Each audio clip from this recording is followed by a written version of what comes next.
maintenant recevoir un écrivain aux multiples casquettes. Abdelhak Najib est journaliste, critique, éditeur et surtout témoin de son époque dans son dernier ouvrage Schizophrénie marocaine aux éditions Orion. Il a transformé sa plume en scalpel pour disséquer tous les travers de notre société. Abdelhak Najib qui est avec nous sur le plateau d'Infosoir Weekend. Bonsoir et bienvenue. Bonsoir Wadid. Alors le moins que l'on puisse dire, c'est que dans vos chroniques, vous ne faites preuve d'aucune retenue. C'est un exercice de style ou bien est-ce que vous aviez vraiment besoin de vous défouler?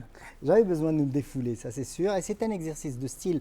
La chronique est là, cette particularité, ça nous permet de dire ce qu'on a sur le cœur. Ça nous permet aussi de faire une espèce de catharsis. Ça fait pratiquement 3 décennies que je fais du journalisme. Ça fait 3 décennies que j'écris des chroniques. Et voilà, j'ai réuni dans ce livre-là 30 années de mon expérience en tant que journaliste. Et je voulais vraiment me faire plaisir. Voilà, c'est un livre pour moi-même d'abord, et puis je le partage avec mes amis. Ah oui, ça franchement, il décoiffe. Alors il y a une préface du docteur Imen Kandili, je vais la lire, voilà ce qu'elle dit de vous, et je trouve qu'elle vous a plutôt bien cerné.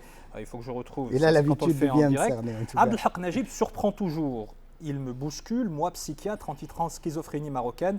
La caresse est subtile, mais lacère la peau, il laissant des traces indélébiles. Il écrit sur son corps comme il plante sa plume dans ses veines pour coucher toute la discordance et l'ambivalence de nos sociétés marocaines multiples qui se lient et se délient dans la mouvance du trouble. Quels sont vos mots, MAUX, Abdelhak Najib? Écoutez, mes mots sont les mots de tous les Marocains. Je suis un observateur de ce qui se passe dans mon pays, je le vis, je fais mon propre diagnostic, je prends le pouls de la société dans laquelle je vis. Je suis journaliste d'investigation, j'ai fait beaucoup de reportages et d'enquêtes dans les rues marocaines. Je viens de la rue, je suis un garçon qui a vécu toute mon enfance dans la rue, je viens de Haï Mohammadi. Et là, on apprend vraiment à décortiquer et les âmes humaines et surtout les différents caractères. Et le Marocain surprend parce que c'est un être extrêmement complexe, déroutant.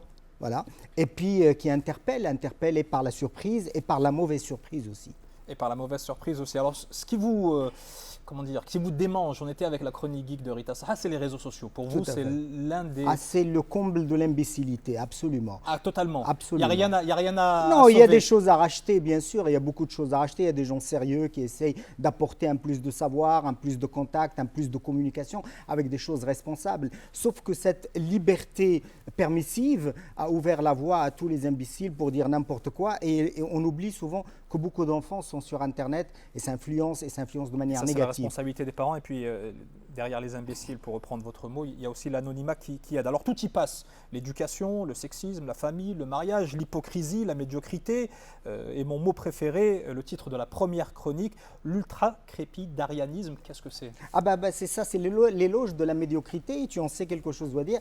Toi qui m'as gratifié d'un très très beau texte dans Maroc, de quoi avons-nous peur, sur la médiocrité. Tu connais, tu as décortiqué ta société, toi aussi, à ta manière. La médiocrité, il a pris vraiment racine dans le corps social marocain à tous les niveaux et à tous les étages. Et c'est ce qui, à mon sens, menace véritablement et la culture et l'identité marocaine. Parce qu'avec cette permissivité et avec cette barrière, quand tu es de l'autre côté du clavier, que tu es anonyme, tu peux dire n'importe quoi. Et les médiocres ont pignon sur rue et c'est dommage. Alors on sent que ce livre, c'est aussi un peu une thérapie. Vous vous permettez vraiment à outrance de dire tout ce qui vous passe par l'esprit. Est-ce que vous n'avez pas peur d'être mal compris? Si, bon, l'idée se pose, mais finalement, tant mieux si je suis mal compris. Ça permet d'avoir du dialogue, ça permet d'avoir des débats de société. Mais je pense aussi que le témoin de son temps, un écrivain comme moi, un penseur, un journaliste, je crois que nous sommes en droit de poser les bonnes questions, de bousculer un peu les choses qui est l'ordre établi. Et puis surtout, comme j'ai dit, poser les bonnes questions dans le sens où il faut interpeller les gens. Il faut leur montrer dans le miroir quels sont les travers de la société. Un tout dernier mot, finalement, est-ce que ce bouquin, malgré sa rudesse, sa rugosité, il n'est pas une déclaration d'amour partant du principe que quand on aime bien, on châtie bien? Merci de me dire ça. C'est une grande déclaration d'amour. J'adore le Maroc, j'aime mon pays, j'aime les Marocains. Je les trouve extrêmement chaleureux, extrêmement accueillants, extrêmement complexes, extrêmement bons, foncièrement bons. Et puis, c'était ma manière à moi aussi de leur dire, écoutez, je vous aime tellement que par voix, je vous dis ce qui ne va pas. Schizophrénie marocaine au pluriel, aux éditions Orion, Absolument. que vous connaissez très bien, puisque c'est vous qui les avez fondés. Merci beaucoup, Abdelhak Najib, d'avoir été avec nous sur le plateau d'Info Soir Weekend. Merci à Et beaucoup de succès à votre ouvrage.